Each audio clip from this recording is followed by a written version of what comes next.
শাকিব খানের ক্যারিয়ারের সবথেকে বড় বাজেটের ছবি হতে যাচ্ছে প্রিন্স। প্রিন্স ছবি শেষ মুহূর্তের প্রস্তুতি চলছে।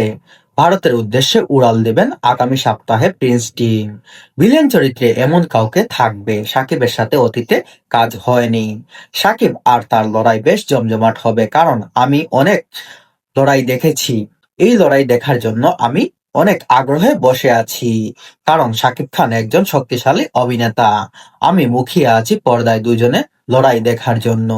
এই ছবি আয়োজনে শাকিব খান অতীতের সব ছবিকে হিট করবে বলে জানা যায়। বরবাদ থেকেও বড় বাজেটের ছবি হতে যাচ্ছে প্রিন্স। এই ছবি যেন যে স্কেলে নির্মাণ করা কথা শুনেছি, যদি কথা এবং কাজে মিল থাকে তাহলে নির্দ্বিধায় বলা যায় প্রিন্স সিনেমা ইন্ডাস্ট্রিতে শাকিব খানের সব থেকে বড় বিগ বাজেটের সিনেমা হতে যাচ্ছে। এমনকি প্রিন্স সিনেমা বাংলাদেশ ইন্ডাস্ট্রি জগতের সব থেকে সুপার হিট সিনেমা হতে যাচ্ছে মেগাস্টার শাকিব খানের, যদি কথায় এবং কাজে মিল থাকে। আপনাদের